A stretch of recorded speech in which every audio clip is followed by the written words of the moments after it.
Hello guys, आज आहे Sunday, आज आहे सुट्टीचा दिवस. तर पाहूया खूप सिंपल पद्धतीने रेसिपी मच्छी फ्राय कशी करायची. मीठ, हळद आणि लाल मसाला खास करून या ऑफिसच्या लोकांसाठी आहे. एकच दिवस असतो, खूप मुश्किलने भेटतो आणि मच्छी फ्राय करूनही खायचं आहे आणि सगळ्यांना चारायचं आहे.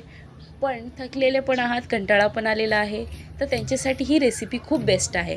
कॉर्नफ्लॉवर आणि रवा मिक्स करून घेतलेला आहे. पॅनमध्ये तेल टाकलेलं आहे. मच्छीला कॉर्नफ्लॉवर आणि जो रवा मिक्स केलेला तो लावून घ्यायचा. आता मच्छी फ्राय करायला पॅनमध्ये टाकून द्या. किती सिंपल पद्धतीची रेसिपी आहे बघा गाईस. खूप थकलेले असणार, कुठं जायची घाई असेल तर ही रेसिपी तुम्ही नक्की ट्राय करू शकतात. खूप चांगल्या प्रकारे मच्छी आपली फ्राय होती आहे गाईस, तुम्ही बघत आहात. चांगला कलरही आलेला आहे. आता आपण टाकूया मांदेली फ्राय करायला. मस्त गाईज, एकदम छान पद्धतीने चविष्ट प्रकारे ही मच्छी फ्राय झालेली होती. साधी, सिंपल आणि टेस्टी आहे गाईज. ट्राय करा नक्की आणि नक्की कॉमेंट करून सांगा की कशी बनली होती. Okay guys, bye. लाईक करा, शेअर करा, कॉमेंट करा, सबस्क्राईब करा. धन्यवाद.